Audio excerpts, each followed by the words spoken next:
What'd you say? How come you claim to be a motorcycle mechanic, but you video me doing all the work? Because you won't let me touch anything. Here. Okay, give it to me. That's a knife. That's sharp. Yeah, give me that. Paint it.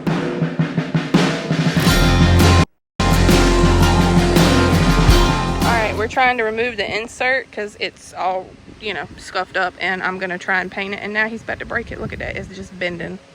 That's all it is, a thin piece. I know it is, but like, don't break it.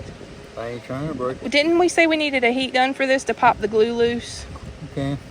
I think that's what you need to do instead of you bending my shit.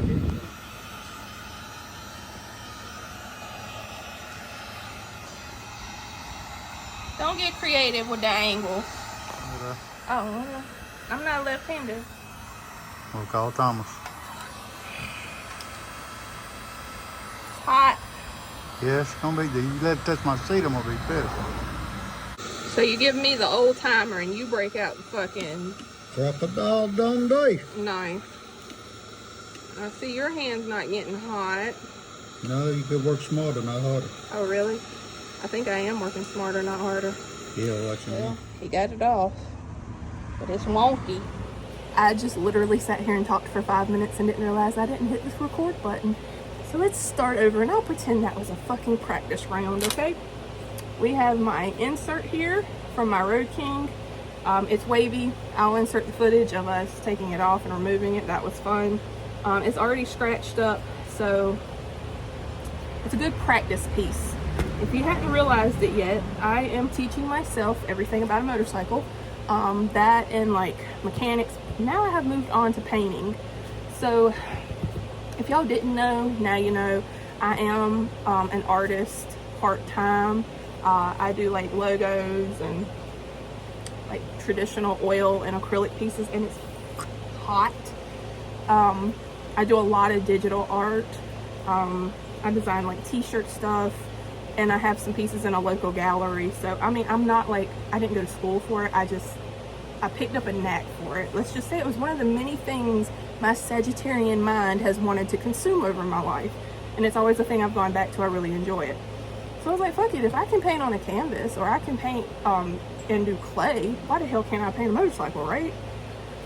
However, I've never used an airbrush or any type of like air projectile paint, so this is going to be a learning curve for me. That was a long story, and we're going to go ahead and nip this in the bud because I've just wasted a minute and 30 seconds. So I have my piece. We're going to start out with figuring out sanding it, and then we're going to flatten it, and then we're going to prime it, and then we're going to paint it. I even got like stencil paper for the Cricut, so I'm going to put like a design on it. We're going to see how it goes. We're experimenting. So good old Harbor Freight. I got wet dry sandpaper in 320 and 600 grit. I don't know why I got those numbers.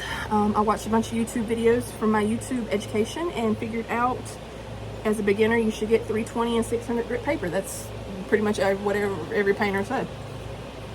So why do I have the scarf on? Because when I go to spray paint, I don't have a respirator. So that's what that's for. The only difference I can see in the sandpaper is one is a coarser grit than the other one. So I'm assuming lower numbers means that's more scratchy. So I'm gonna start with the 320 and work my way to the 600. We're gonna wet dry sand this piece and see what happens.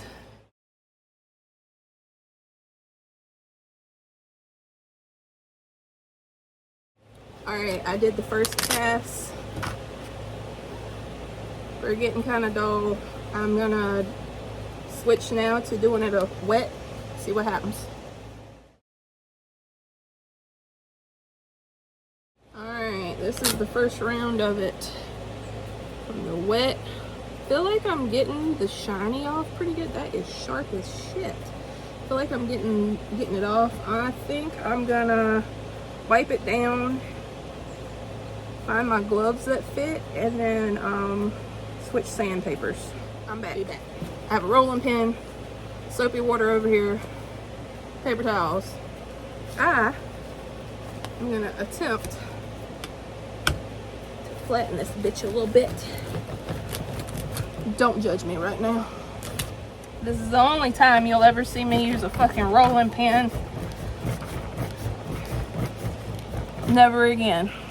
So I flipped it over when it started like U-ing up, and I've been giving it some steady pressure to kind of flatten it back.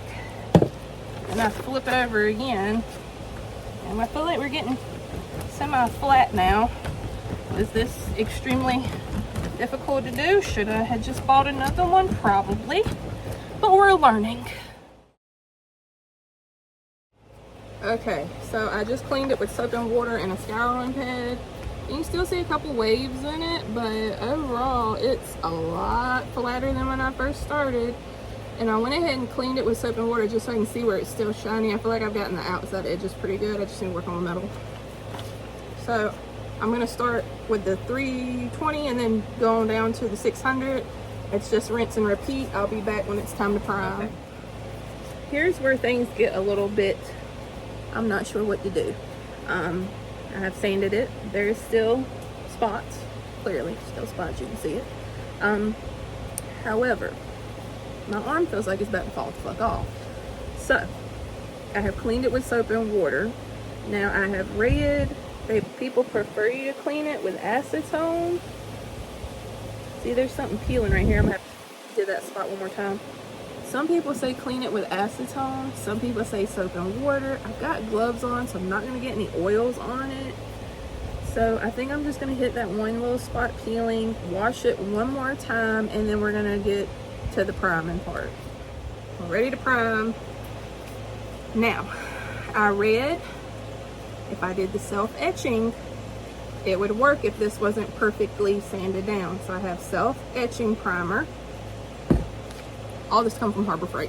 And then I also have filler primer to fill in deep scratches, minor surfaces, stuff like that. I feel like this should go on top because I feel like this is what's gonna give it the tackiness to stick because it's the etching. And then that's gonna fill it in. If you're a body worker or a motorcycle part painter and I'm doing this wrong, just let me believe I was doing it right and leave me a very nice comment explaining what I should have done.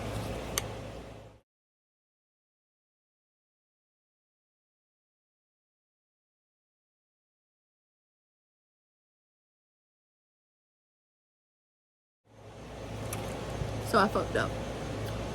As you can see in that time lapse, I was trying to hold it up to get like the edges because it's like a round edge. And I got like a bunch of like overspray right there. So I guess I gotta sand it again when it dries. All right, I'm gonna sand this, fix that overspray spot, and we're gonna put that filler primer on. Rinse, wash, rinse, repeat. I'm tired. I'm so fucking tired.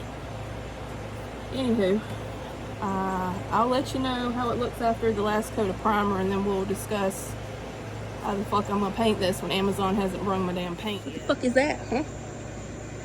What is that?